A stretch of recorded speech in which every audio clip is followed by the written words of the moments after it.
Mặc dù Phinia đã đồng ý sẽ đi ăn theo lời mời của Song Gúc, nhưng cuối cùng cô ấy không đi cùng Bua vì nghĩ rằng nên để Bua nói chuyện với anh ấy một mình.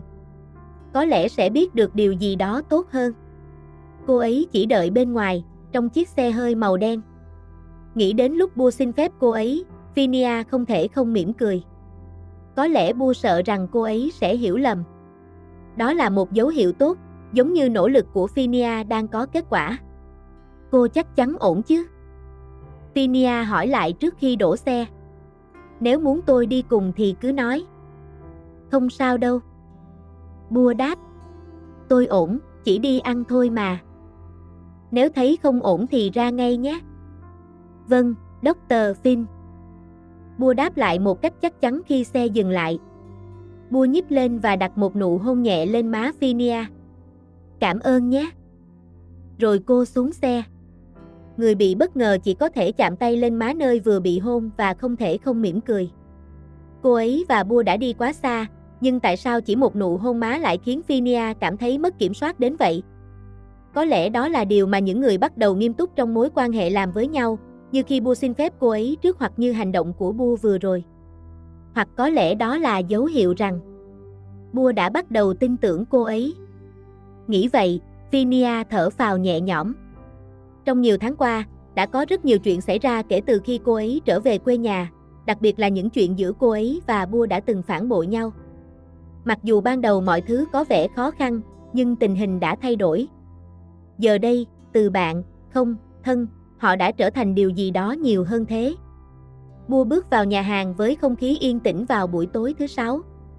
Cô thấy Song Gúc đang ngồi đợi và tiến đến bàn bên trong khu vực mở. Lúc này, nhà hàng chưa đông lắm, chỉ có vài nhân viên đi lại để phục vụ. Chào thầy Song Gúc. Cô nói và chắp tay chào khi anh ấy đứng dậy. Mời cô, Bua. Anh ấy nói và kéo ghế cho cô một cách lịch sự. Bua cảm ơn và ngồi xuống. Cô đi một mình nha? Vâng, Phinia bận việc gấp. Tôi không muốn hủy hẹn với anh nên đến một mình. Cảm ơn cô rất nhiều vì đã đến. Anh ấy nói và ngồi xuống. Cô muốn ăn gì thì cứ gọi nhé. Cảm ơn anh. Dr. Bua nói và bắt đầu mở thực đơn. Cô gọi vài món và đợi một lúc thì thức ăn được mang ra. Lúc đầu tôi nghĩ cô sẽ không trả lời tin nhắn của tôi nữa. Anh ấy nói và cười nhẹ. Liên lạc với cô khó quá. Thật xin lỗi, dạo này tôi bận quá. Bua giải thích. Một ngày tôi hầu như không có thời gian nhìn điện thoại. Phải chuẩn bị nhiều bài giảng. Ngày họp báo có rất nhiều người quan tâm.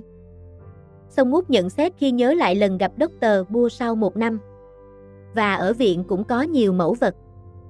Rất nhiều điều thú vị. Thầy định tập hợp tất cả ở đây. Buseya nói. Sẽ còn nhiều thứ nữa đến. Khi nào có hàng, làm ơn báo cho tôi biết nhé. Anh ấy nói với vẻ quan tâm. Tôi muốn xin phép vào xem. Thầy chắc đã thấy nhiều rồi phải không? Bua hỏi. Vì tôi ở trong ngành. Anh ấy chỉ mỉm cười kỳ lạ ở khóe miệng mà không trả lời gì. Sau đó, Song Gúc nhìn cô một cách chăm chú, và Buseya cũng không né tránh ánh mắt của anh ấy. Cũng có, nhưng đồ từ nền văn minh Ai Cập không dễ tìm và không được quan tâm nhiều ở đây.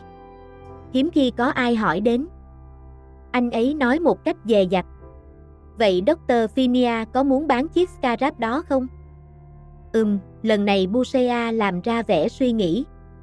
Thấy Phinia nói rằng có thể phải xem giá của anh thế nào. Nếu muốn bán, tôi sẽ tìm người mua cho. Anh ấy nói. Ồ, điều đó khiến Bua hiểu rằng anh ấy không có khách hàng sẵn, nhưng nếu có hàng thì sẽ tìm được người mua. Như vậy, anh ấy có thể quen biết nhiều người trong ngành. Tất nhiên, người có thể tìm khách hàng để mua những thứ này phải là người có hàng, nhưng hàng tốt hay không thì lại là chuyện khác. Phinia cũng có người liên hệ rồi. Bua giả vờ cung cấp thông tin để làm cho nó có vẻ hấp dẫn hơn. Nhưng chưa quyết định, thấy bạn của cô ấy vẫn hỏi đến. Tôi đoán rằng người quan tâm không nhiều đâu, người mua lại càng ít. Tại sao thầy nghĩ vậy? Chuyện về Ai Cập cổ đại mới được quan tâm ở đây chưa đến 10 năm nay. Anh ấy giải thích trong khi bắt đầu múc cơm trắng còn bốc khói vào đĩa trước mặt và ăn chậm rãi.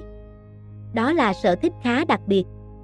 Hơn nữa, việc mua bán những thứ này cần chuyên gia để xem xét, cộng thêm phí môi giới nữa, giá rất cao.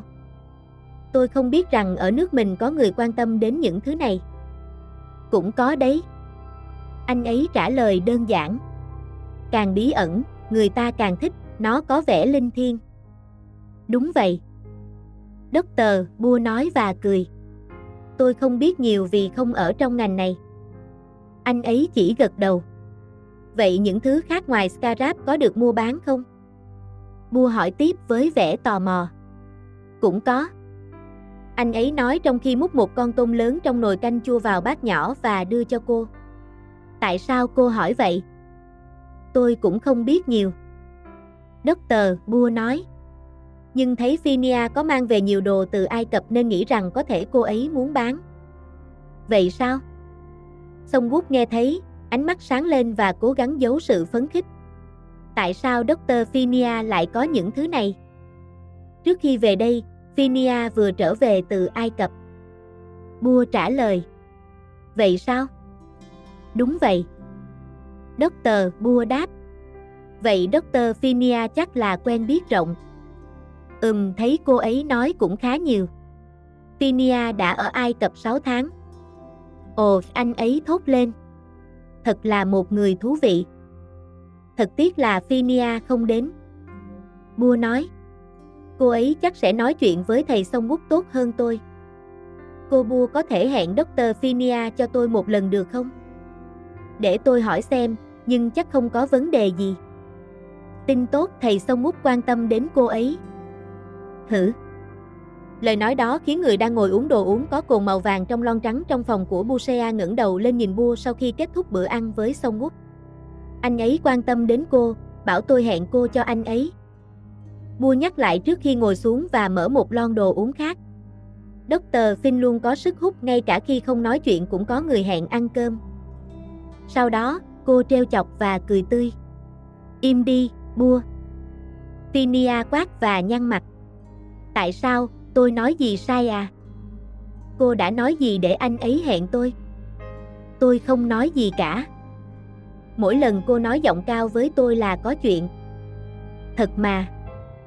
Bua nhanh chóng cãi lại với giọng bình thường nhưng đầy nhiệt tình. Chỉ nói rằng cô có nhiều đồ từ Ai Cập mang về. Ôi trời! Bua, đây này! Dr. Finn kêu lên. Lúc nào cũng thế này. Gì chứ? Lại giọng cao nữa, tôi sẽ hôn cô cho đến khi cô đổi giọng thấp. Điều đó khiến Bua lập tức đưa tay che miệng. Tôi chỉ làm hồ sơ của cô thêm một chút thôi. Giọng nhỏ nhẹ nói trong khi mắt vẫn lấp lánh sau cặp kính vuông. Kiểu như anh ấy hẹn cô vì cô đã đẹp rồi, tôi chỉ nói cho đẹp hơn thôi. Anh ấy hẹn tôi vì nghĩ tôi có đồ để bán, Bua. Nếu thực sự tôi không có đồ, mà tôi không có, thì tôi sẽ làm gì? Dr. Finn chắc sẽ tìm được chứ. Cô sẽ làm tôi gặp rắc rối, Bua. Phinia kêu lên. Cô có thông tin gì thêm không? Không có gì cả, chỉ ăn cơm thôi. Vậy thì đi làm gì? Finn kêu lên.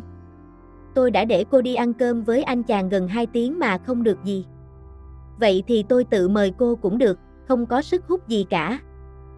Thật là dám nói. Bua cãi lại. Cô nghĩ mình đẹp lắm à?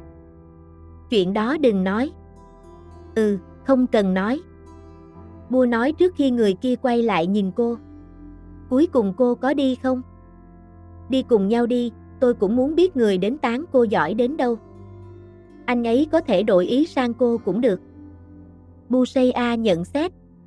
Thoải mái rồi, Bua. Câu cuối cô ấy cố tình lẩm bẩm với chính mình. Đừng làm ra vẻ nói tốt, Bua. Nói gì, tôi chưa nói gì cả. Bua cãi lại. Đừng nghĩ rằng cô sẽ dễ dàng thoát khỏi tôi. Phinia nói. Không đâu. Lần này Busea lắc đầu. Chưa bao giờ nghĩ đến việc bỏ ai nhưng cũng không giữ ai lại. Nếu ở bên nhau thoải mái thì không cấm nếu cô muốn ở lại. Lời nói đó khiến người nghe quay lại nhìn cô một lúc mà không nói gì. Có gì không, nhìn gì? Bua hỏi. Cô ấy nói rằng nếu muốn ở lại thì cứ ở lại. Ở hay đi cũng không cấm. Người kia nói với giọng điềm tĩnh.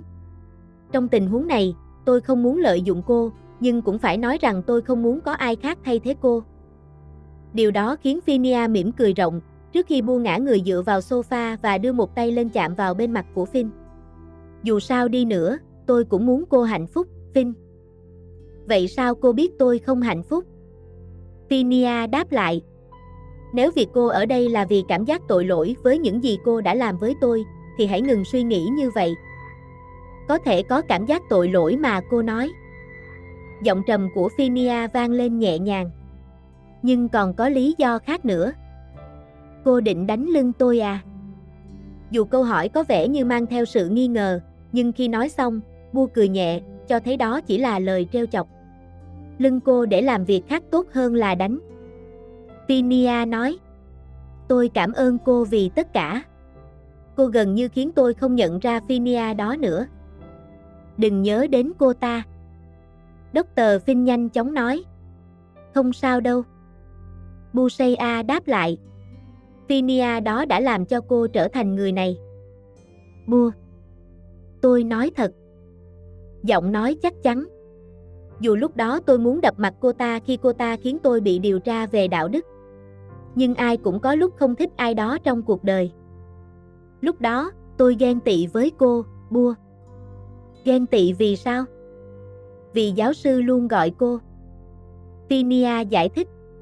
Trước khi tôi đi, giáo sư còn giao nghiên cứu của tôi cho cô làm tiếp. Bây giờ chắc hết rồi chứ? Bây giờ tôi cảm thấy khác. Vậy sao? Phinia chỉ gật đầu trước câu hỏi. Chờ cô sẵn sàng, tôi sẽ nói cho cô nghe. Đồng ý, Finn. Khi nào tôi sẵn sàng nghe, tôi sẽ nói.